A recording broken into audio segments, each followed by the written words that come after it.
Daylight, my MVVs, welcome. Report has it that there is massive outrage in Ile-Ife as renowned native doctor revealed that a desperate woman entered the Ọgbà Àtàrẹ shrine with blood. Our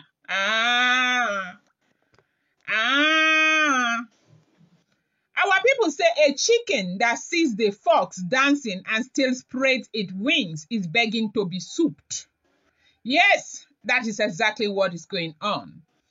Ọgbà Àtàrẹ shrine, there is nobody in Ile-Ife that does not know that that shrine is not even about historians alone. I want to believe that I read a lot about the Yoruba tradition. I understand, but I believe that every Ile-Ife daughter knows that Ọgbà Àtàrẹ shrine does not accept blood of any kind.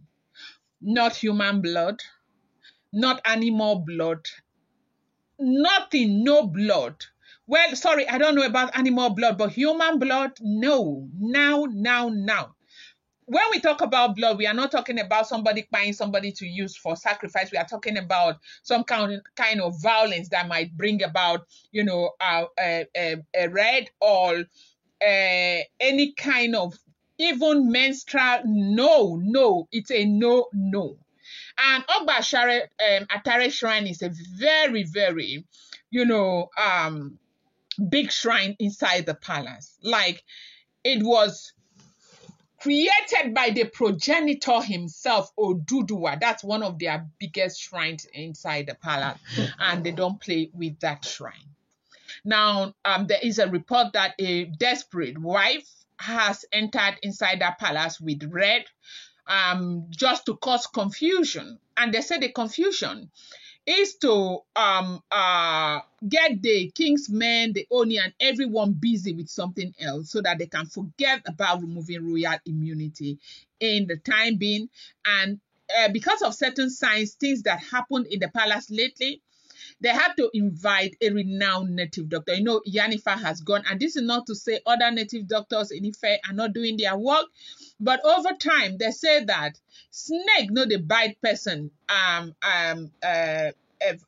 for the same place, in the same spot. Okay. Now, Ooni of Ife had to get diviners to come from other parts, and when they came, they saw what the problem is. They said that Ọgbà Àtàrẹ shrine, with all the security and everything, a woman had entered there with blood, and the blood the woman entered there with is the monthly blood, and this woman did it deliberately. It was not a mistake. Hello, welcome back to my channel. It's your girl Delaram. I bring you fresh and spicy just from the success tale on the Royals. Delaram, happy weekends to you. I hope you are, doing everything to enjoy your weekends. Please find time and rest, my people. We need weekends to rest, because all the gbasgbos every day is not easy. Your body self, it need rest, okay? I love you guys. I want to say thank you again. I know that you know that if there's anybody who appreciates you, it's me. I appreciate you guys so much. Thank you. Thank you so very much. Okay. And so now let's continue with this drama. In Ile-Ife today, the air is thick with, fear, anger, and deep spiritual apprehension. The entire kingdom has been thrown into turmoil following the revelation by a renowned native doctor that a desperate woman linked to the troubled palace intrigues secretly entered the sacred Ọgbà Àtàrẹ shrine carrying blood, and are considered one of the gravest taboos in the ancient history of Ile-Ife.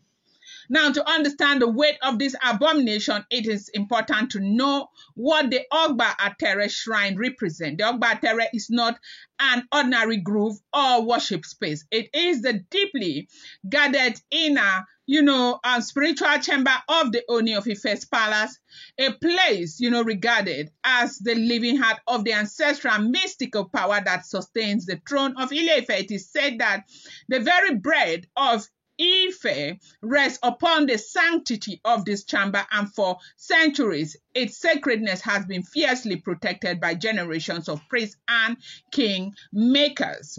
right? I hope you understand what this place is, right? Now, from time immemorial, the principal law of Ọgbà Àtàrẹ is that no blood, whether from violence, menstrual flow, or ritual sacrifice, must, nothing of such must cross that threshold, okay? The ancient believe that the inner spirit that inhabits the shrine are beings of pure energy, and they are, terribly offended by the scent of human blood. Blood is viewed as a carrier of conflict, pain, mortality, and impurity, the very things that these spirits are tasked to keep away from the spiritual foundation of Ile-Ife. Allowing blood into Ọgbà Àtàrẹ is likened to poisoning the spiritual well-being from which the entire kingdom drinks. This is what taking blood to that shrine means to the entire Ile-Ife, and that is why blood must never cross that, shrine. They say over the centuries, tales are told of what happened the few times these taboos were broken.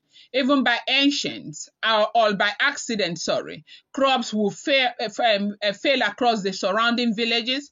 Children will fall mysteriously. A lightning storm would strike markets.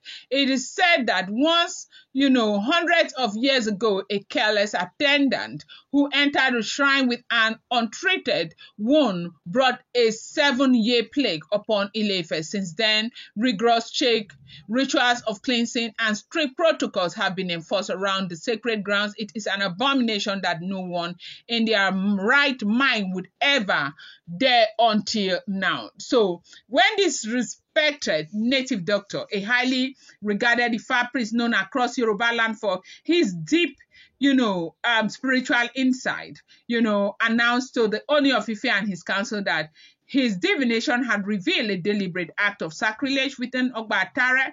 It was as though thunder struck the entire kingdom at once. According to his revelations, he had been conducting a major Ifa consultation to guide the Ooni on the complex matter of stripping certain Oloris of their royal immunities, a process that has already plunged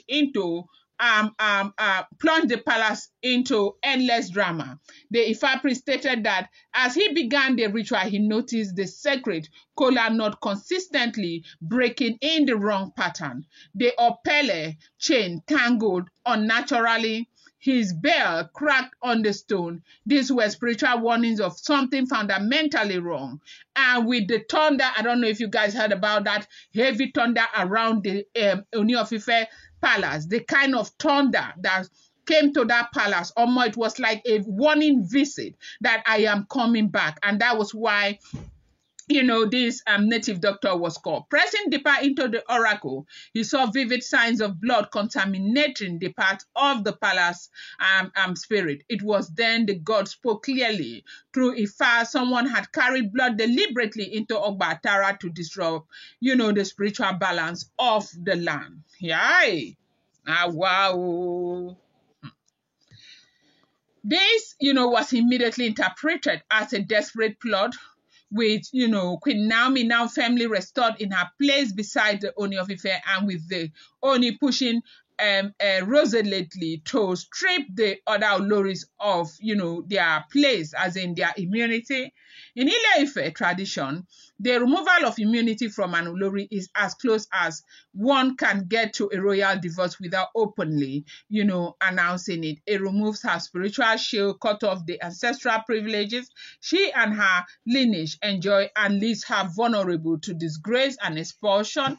This is why the families of the Oloris have been frantically seeking every possible means to block the process. When all charms, ritual, and bribe seem to fail, someone in their camp, driven by, snare, terror, and cunning, connive the idea to cause such a catastrophic spiritual violation that the palace would have no choice but to turn its attention away from immunity process and instead focus on performing massive cleansing ritual to avert disaster for the entire kingdom. In their minds, if they could plunge the Ooni and the elder into emergency damage control, they might be able to buy time or even force a halt to the planned stripping of immunity. And they said this happens to be the reason why they went this far to do what they have done.